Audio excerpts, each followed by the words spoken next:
નમસ્કાર ખેડૂત મિત્રો, કૃષિ દર્શન કાર્યક્રમમાં આપ સૌનું સ્વાગત છે.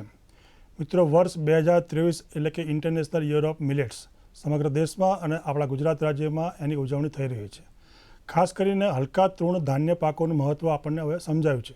ઘણા બધા ખેડૂતો આ તૃણ પાકોની ખેતી તરફ વળ્યા છે અને ખૂબ સારી ખેતી પણ કરી રહ્યા છે અને વેલ્યુ એડિશન કરીને ખૂબ સારી આવક પણ પ્રાપ્ત કરી રહ્યા છે.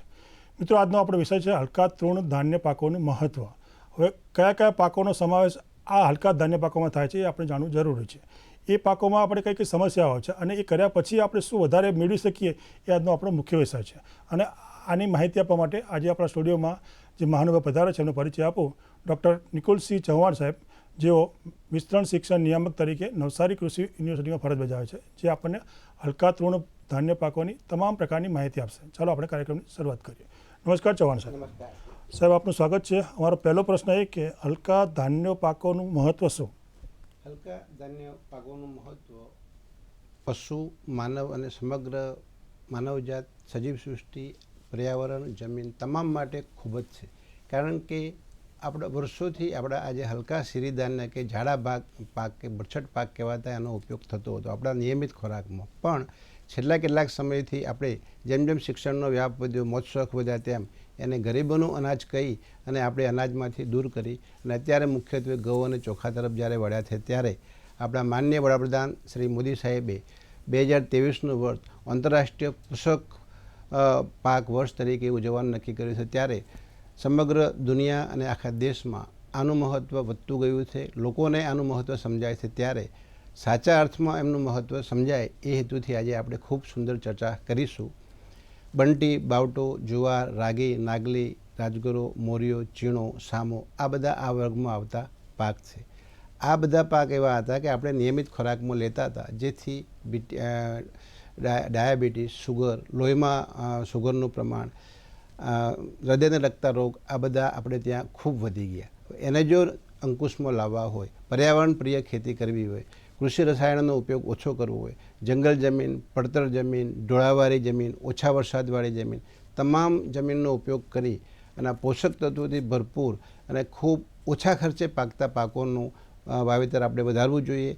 વાવેતર એકલું વધારવું મહત્ત્વનું નથી, પણ જો લોકો તેનો આહારમાં ઉપયોગ કરતા થાય અને બજારમાં એની ડિમાન્ડ વધતી જાય તો આ ખેતી કરતા ગરીબ, આદિવાસી કે વનવાસી પ્રજાઓને આ પાકનું મૂલ્ય સારું મળે અને આપણું આરોગ્યમય જીવન જીવી શકીએ, દવાખાને ઓછું જવું પડે અને કોરોના કાળ જેવો ક્યારેક સમય ન કરે નારાયણને આવે તો આપણે આપણા શરીરની રોગપ્રતિકારક શક્તિ જેટલી જાળવીએ કે જેથી આપણે ફક્ત દવાખાના પર આધાર રાખવો ના પડે. એ પરિસ્થિતિમાં આ નવ પાકોનું માનવ જીવનમાં અને ભારતીય કૃષિમાં અતિશય મહત્ત્વ છે. ખૂબ સરસ ચૌહાણ સાહેબ. ચૌહાણ સાહેબ, અત્યારે સમગ્ર ગુજરાતમાં અને દરેક જગ્યાએ મિલેટ્સની ચર્ચાઓ થતી હોય છે, તો અમને જાણવાની ખૂબ ઈચ્છા થાય કે મિલેટ્સના પ્રકારો કયા કયા છે? જી, મિલેટ્સમાં આપણે આગળ વાત કરીએ મુખ્ય 9 પાક છે, પરંતુ એમાં રહેલા તત્વો અને એની અગત્યના આધારે 3 ભાગોમાં વહેંચવામાં આવેલા છે. પહેલું છે નેગેટિવ મિલેટ. નેગેટિવ મિલેટ એટલે કે જેમાં ગ્લુકોઝ, કાર્બોહાઈડ્રેટ અને ફાઇબરનો રેશિયો ઘણો ઊંચો હોય, મતલબ રેસાનું પ્રમાણ ઓછું હોય એવા 2 ખોરાક છે, ઘઉં અને ચોખા, જે આપણે સામાન્ય રીતે આપણા ખોરાકમાંથી બને એટલા ઓછા કરવા જોઈએ. ત્યાર પછી આવે છે ન્યુટ્રલ મિલેટ, મકાઈ, બાજરી, જુવાર અને રાગી.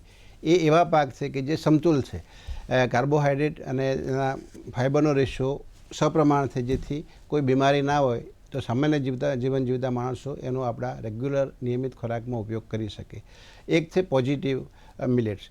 એ ગ્રુપ અતિ મહત્ત્વનું છે. સુગર, ડાયાબિટીસ, સાંધાનો દુખાવો, મહિલાઓને લગતા પ્રશ્નો, તમામ પ્રકારના મોઢાથી લઈ અને ગુદા સુધીના બધા કેન્સર અને જીવન જરૂરિયાત માટે કે તંદુરસ્ત જીવન પૂરું કરવા માટે જે ઉપયોગી પોષક તત્વો, ખનિજ તત્વો, રેસા અને અગત્યના વિટામિન પ્રોટીનનો જે ભંડાર છે એવા આ 5 પાકોમાં કાંગ, હરિકાંગ, કોદરો, ચીણો, સામો છે, જે કોઈ પણ પ્રકારનો રોગ હોય તો પણ એનો આરામથી ઉપયોગ કરી અને વગર દવાએ ઘણા બધા રોગોનું કુદરતી રીતે એનો ઉપચાર કરવામાં આ પાકો ખૂબ ઉપયોગી છે, જેથી એને આપણે પોઝિટિવ મિલેટ તરીકે ઓળખીએ છીએ.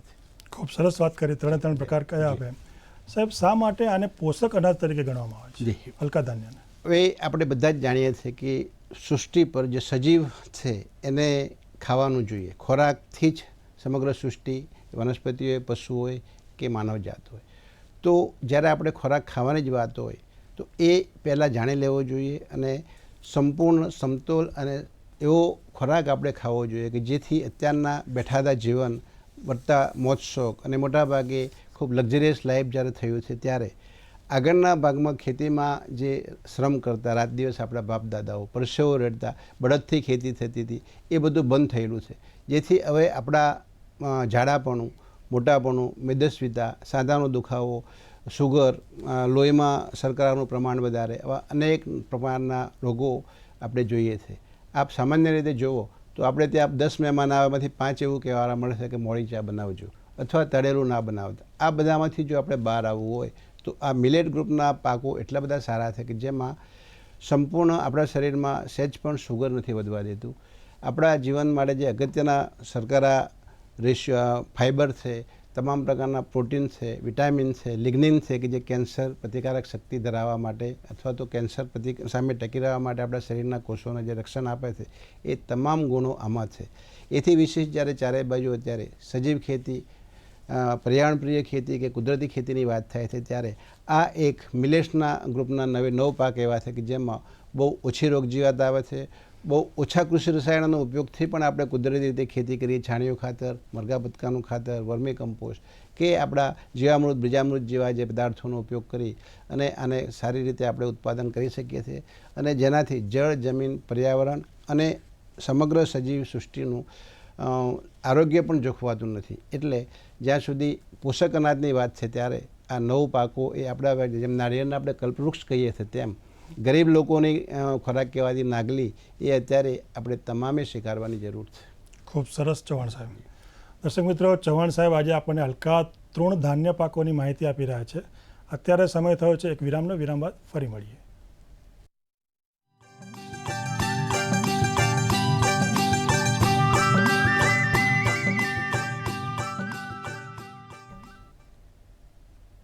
વિરામ બાદ કૃષિ દર્શન કાર્યક્રમમાં આપ સૌનું સ્વાગત છે. મિત્રો, આજનો આપણો વિષય છે હલકા તૃણધાન્ય પાકોની ખેતી પદ્ધતિ.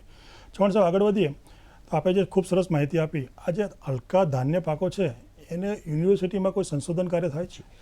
આખા દેશમાં કુલ 22 સંશોધન કેન્દ્ર છે અને આપણા ગુજરાતમાં મુખ્ય 2 સંશોધન કેન્દ્ર છે. એક નવસારી કૃષિ યુનિવર્સિટીનું હલકા તૃણધાન્ય પાકોનું સંશોધન કેન્દ્ર વઘઈ જે ડાંગ જિલ્લામાં આવેલું છે. બીજું આણંદ કૃષિ યુનિવર્સિટીનું હલકા ધાન્યનું સંશોધન કેન્દ્ર દાહોદ ખાતે આવેલું છે.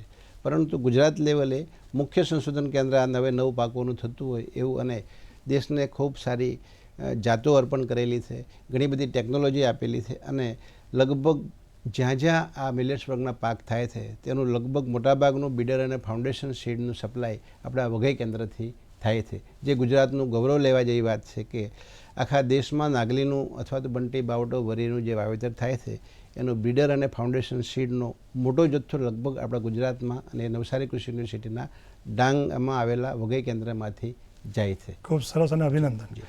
ચૌહાણ સાહેબ, આપે શરૂઆતમાં મહત્વ વિશે જણાવ્યું, એમાં બદલતા હવામાન સામે ટકવાની વાત કરી, તો આ શું છે? ખેડૂત મિત્રો, આપ સૌને પણ એક પરિચિત શબ્દ થઈ ગયો છે કે ચારેય બાજુ ક્લાઇમેટ ચેન્જ, ગ્લોબલ વોર્મિંગ અને બદલાતા હવામાન પરિસ્થિતિની વાતો થાય છે. હવે કોઈ પણ ખેતીવાડી સૃષ્ટિમાં એવો પાક નથી, એ ધાન્ય વગનો પાક હોય, કઠોળ વગનો પાક હોય, તેલીબિયા હોય, ફળફળાદ હોય, ફૂલ હોય કે મેડિસિનલ એરોમેટિક પ્લાન્ટ હોય, તમામને ઓછા વધતા અંશે બદલાતા વાતાવરણની અસર થાય છે. પણ એક આ મિલેટ્સ ગ્રુપના પાક એવા છે કે જેને આજ સુધી કોઈ બદલાતા હવામાનના લીધે મોટી અસર થઈ હોય અને એ સિઝન ફેલ ગઈ હોય અથવા તો ઉત્પાદન બિલકુલ ના થયું એવો કોઈ દાખલો આપણને જોવા મળેલ નથી. એનો ચોખ્ખો અર્થ એવો થાય કે આ પાક બદલાતા હવામાન સાથે ટકી રહેવા માટે સંપૂર્ણ સક્ષમ છે, જે આપણા માટે ખૂબ સારી વાત છે કે જે પહેલાં આપણે ફૂડ સિક્યુરિટીની વાત કરતા હતા કે જેટલા લોકો છે બધાને 2 ટાઈમ જમવાનું મળવું જોઈએ. ત્યાર પછી આપણે ન્યુટ્રિશનલ સિક્યુરિટીની વાત કરતા થયા અને અત્યારે કોરોના પછી તો જીનેટિકલ બેઝ આધારિત માણસને ખોરાક આપવાની વાત છે કે જેથી એના શરીરના બાધાના અનુરૂપ ખોરાક મળે તો એ રોગ સામે પ્રતિકારક શક્તિ જાળવી શકે. આપ સૌએ કોરોનામાં અનેક ઉપચારો અને પૂરતા પૈસા હોવા છતાં પણ આપણે ઘણા બધા ભાઈ બહેનોની જિંદગી બચાવી શક્યા નથી. એનું એકમાત્ર કારણ ઇમ્યુનિટીનો અભાવ હતો. અને આપને જાણીને નવાઈ થશે કે વિયેતનામ, કેન્યા, દક્ષિણ આફ્રિકા જેવા ગરીબ અને જંગલથી આચ્છાદિત દેશોમાં સુવાવડના ટાઈમે બહેનોને તંદુરસ્ત ખોરાક તરીકે નાગલીનો રોટલો અથવા નાગલીની રાબ આપવામાં આવે છે. જ્યારે આપણે ત્યાં કહેવાતા સુસંસ્કારી અને ઉચ્ચ શિક્ષિત લોકો કોમ્પ્લેન બોર્નવિટા તરફ વળેલા છે, પીઝા બર્ગર અને મેન્ચુરિયન તરફ વળેલા છે, જે આપણી સંસ્કૃતિથી વિરુદ્ધ છે. હવે જે આપણે પાછું આવવું, જો આપણે સાચા રસ્તમાં આપણા દેશને ખેતીપ્રધાન દેશ રાખવો હોય અને આપણા ધરતીના તાતનું આપણે સમાનભેર જીવવાનું દેવા ઈચ્છતા હોય અને એને 2 રૂપિયા નફો થાય એવું ઈચ્છતા હોય તો આપણે આ પરદેશી વસ્તુને છોડી અને આપણા જ ત્યાં નવ જે પાક છે એમાંથી તમામ પ્રકારની વાનગીઓ, પંજાબી, ચાઇનીઝ અને તમામ પ્રકારના વસાણા જે આપણે કહીએ મેથી પાક, અડદ પાક, એવું પણ નાગલીમાંથી શક્ય છે. નાગલીમાંથી ઘણી બધી વેલ્યુ એડેડ પ્રોડક્ટ થાય છે જેની આપણે વાત કરવાના છે. તો માનવ શરીરને તંદુરસ્ત હર્યુભર્યું રાખવા માટે, આપણી જમીનને હરિયાળી રાખવા માટે, પર્યાવરણને સારું રાખવા માટે, પાણીની બચત માટે અને આપણા શરીરને નુકસાન કરતા કૃષિ રસાયણોથી બચવું હોય તો આપણે આ પાક તરફ વળવું જોઈએ. અને ખેડૂત પાક તરફ ત્યારે જ વળે જ્યારે એને એના મૂલ્યનું અપેક્ષિત ભાવ મળતો હોય. તો અપેક્ષિત ભાવ આપવાનું આપણા હાથમાં છે કે જો આપણે આ બધી વસ્તુ ખાતા થઈએ તો બજારમાં એની ડિમાન્ડ વધે તો ઓટોમેટિક આ પાકની ખેતી કરતા ગરીબ, આદિવાસી, વનવાસી ખેડૂતોની આવક વધે, જેથી આપણો દેશ ખુશાલ થાય. કોઈ ખેતી છોડે ના, ગામ છોડી અને સિટીમાં જવાનું વિચારે ના. એ દિશામાં આપણે સૌ સંયુક્ત પ્રયાસ કરીએ. ખૂબ સરસ અને ચોક્કસથી. ચૌહાણ સાહેબ, મિલેટ્સને એક અજાયબ શબ્દ આપવામાં આવ્યો છે. શા માટે અજાયબ કહેવાય? અજાયબ એટલા માટે કહેવામાં આવ્યો છે કે ખેતીવાડીમાં તો ઘણા બધા પાકો છે અને આપણી સંસ્કૃતિ કૃષિ સંસ્કૃતિ છે. જ્યારે આપ કૃષિના સ્નાતક છો ત્યારે કહેવાનું મન થાય કે જો આપણા દેશને જીવંત રાખવો હોય, ધબકતો રાખવો હોય, વાઇબ્રન્ટ રાખવો હોય તો કે જે આપણા માનનીય વડાપ્રધાનશ્રીની પણ નેમ છે તો જો ખેતર, ખેતી, ખેડૂત અને ગામડું આ તમામ જીવતું રહે તો દેશ દુનિયા જીવતું રહે, ધબકતું રહે. અને એ ધબકતું રાખવા માટે આ એક એવા વર્ગના પાક છે કે જેને બદલાતા વાતાવરણની કોઈ અસર થતી નથી. મનુષ્યના જીવનના 2 મુખ્ય દુશ્મન સુગર, ગ્લુટેન અને ગ્લાયસેમિક ઇન્ડેક્સ પર જ દવા અને ડૉક્ટરો કામ કરતા હોય છે. તો આ એક પાક છે કે જે ગ્લુટેનથી મુક્ત છે.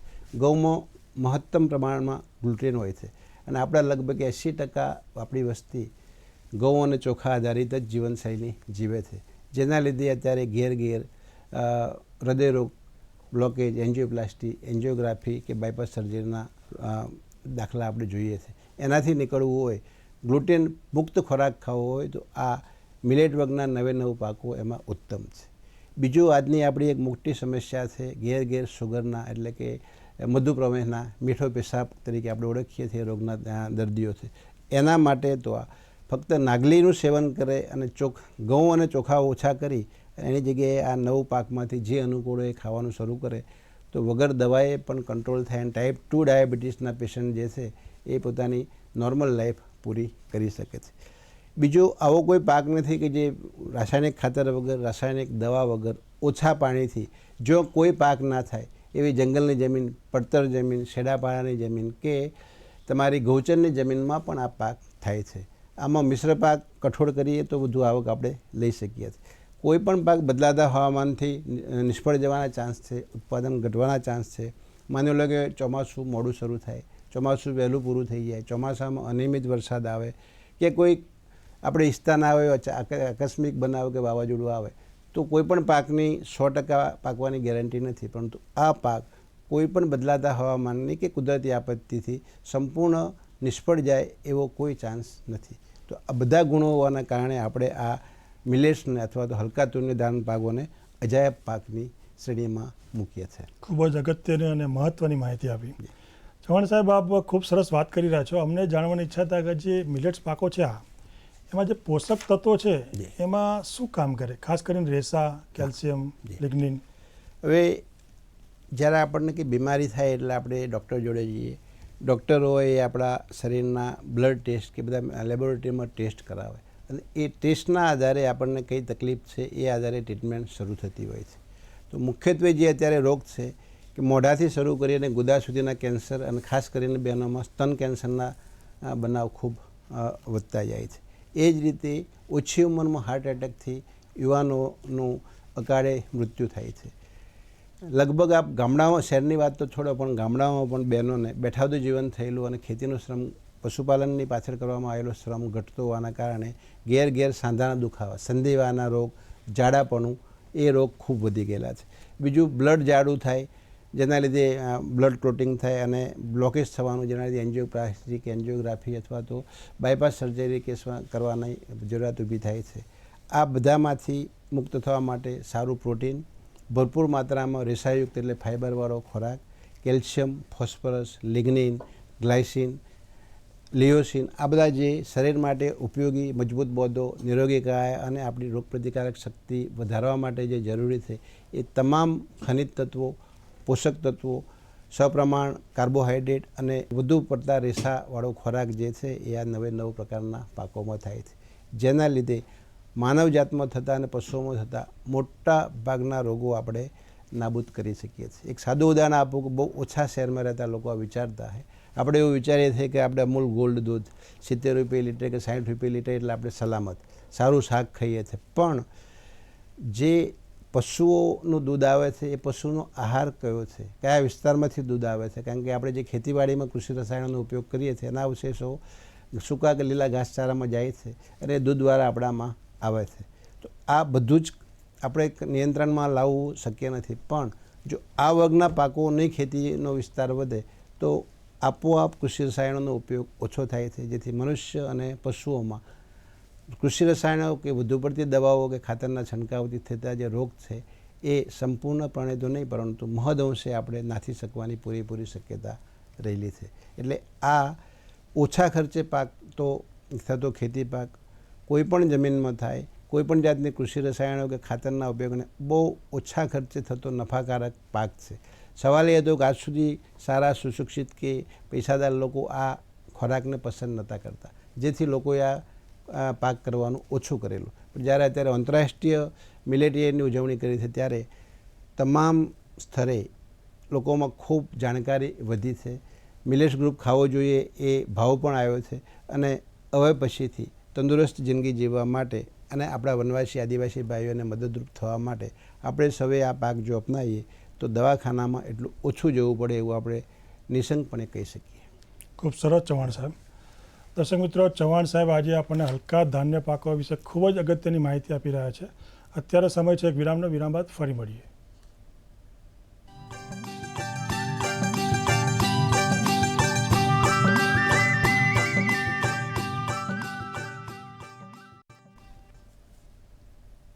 વિરામ બાદ કૃષિ દર્શન કાર્યક્રમમાં ફરી એકવાર આપ સૌનું સ્વાગત છે. મિત્રો, આજનો વિષય ખૂબ જ અગત્યનો છે. હલકા તૃણ ધાન્ય પાકોની ખેતી વિશે આપણને ચૌહાણ સાહેબ માહિતી આપી રહ્યા છે. ચૌહાણ સાહેબ, આગળ વધીએ તો આપણે જે વાત કરીએ હલકા ધાન્ય પાકોની, ખાસ કરીને નાગલી પાકની વાત કરીએ તો આરોગ્યની દ્રષ્ટિએ આપણને શું ફાયદો થાય? નાગલી એક એવો પાક છે કે જેમાં કાર્બોહાઈડ્રેટ અને ફાઇબરના રેશિયાનો જો આપણે ઇન્ડેક્સ કાઢીએ સરેરાશ રેશિયો, તો એ રેશિયો ખૂબ નીચો છે.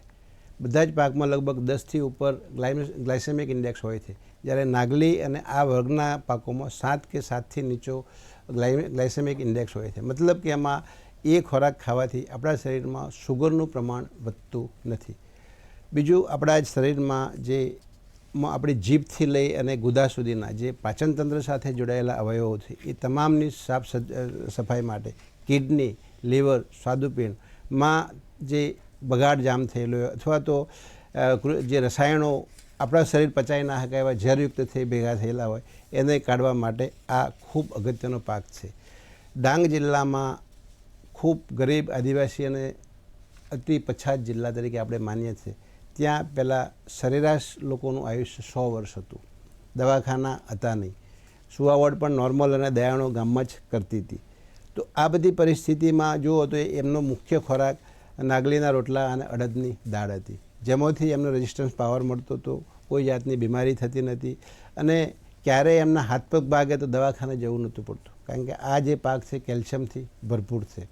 બીજું, લિગ્નિન આમાં પુષ્કળ પ્રમાણમાં છે. લિગ્નિન આપણા કોષોમાં થતા તમામ પ્રકારના કેન્સરને રોકવામાં અથવા થયેલું કેન્સર આગળ વધતું અટકાવવા માટે લિગ્નિનનો બહુ મહત્વનો રોલ છે. તો લિગ્નિન આ નાગલી પાકમાં ખૂબ વધારે છે અને એ ખાસ કરીને બહેનો માટે સુવાવડ પછી જે અશક્તિ આવી જાય છે, વધુ પડતું રક્તસ્રાવ થઈ જાય અથવા અનિયમિત રજોસ્ત્રાવ કે સ્તન કેન્સર અથવા સર્વાઇવલ કેન્સરના જે રોગ થાય છે એ રોકવામાં અથવા તો સુવાવડ પછી ઘણી બહેનોને ધાવણ નથી આવતું પૂરતું, તો એવા બાળકોને કુપોષિત ના થવા દેવા માટે અથવા એવી માતાઓને પૂરતું પ્રમાણમાં દૂધ મળે એ માટે પણ આ નાગલી અને એને અન્ય બનાવટો ખાવી એ ખૂબ જ ભલામણદાયક છે. ખૂબ સરસ ચૌહાણ સાહેબ. ચૌહાણ સાહેબ, આપે આરોગ્યની વાત કરી, એના મહત્ત્વની વાત કરી, વિશેષતાઓની વાત કરી. અમારા ખેડૂતોને ખૂબ જાણવાની ઈચ્છા છે કે હલકા ધાન્ય પાકોની ખેતી કરવી હોય તો શું સાવચેતી રાખવી? અભણ આદિવાસી કે કોઈ પણ તાલીમ ના લીધી હોય એવો સામાન્યમાં સામાન્ય છેવાડાનો ખેડૂત પણ આ નાગલી, બંટી, બાવટો, કાંગ, હરિકાંગ, ચીણો, સામો, રાજગરો, મુરિયોની ખેતી કરી શકે છે. કારણ કે આ પાકોમાં બહુ હાઈફાઈ વૈજ્ઞાનિક ખેતીની જરૂર નથી. આપણી જ દેશી જાતો, આપણી જ ચીલાચાલુ ખેતી પદ્ધતિ અને આપણા જે ઘેર ઉકેડાનું ખાતર અથવા જે કંઈ કુદરતી ખાતર, સેન્દ્રિય ખાતર અવેલેબલ છે એ જ ખાતરથી આપણે આ ખેતી સારી રીતે કરી શકીએ છીએ.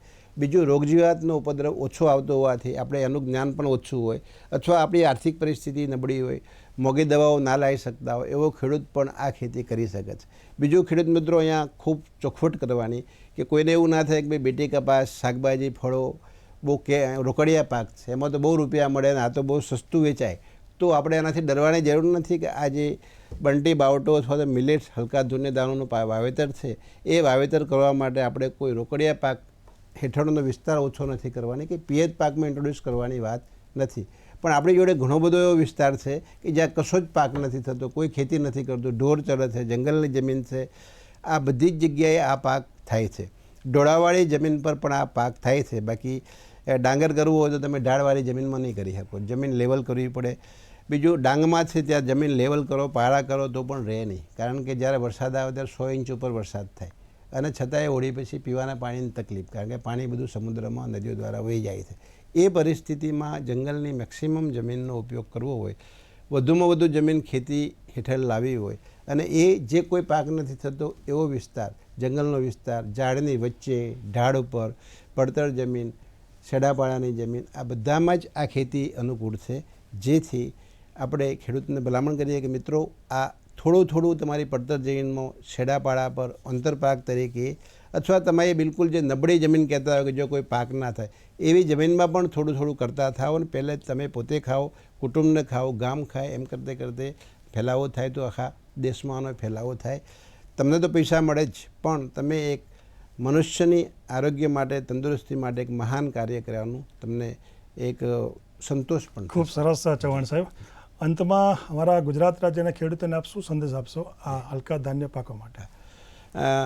મિત્રો, ચારે બાજુ વાત થાય છે સજીવ ખેતી, પ્રાકૃતિક ખેતી અને ઘણા અધિકારી, કર્મચારીઓ કે આપણે પણ એવું બોલીએ છીએ કે ખેડૂત વેપારી થાય તો જ એને નફો મળે.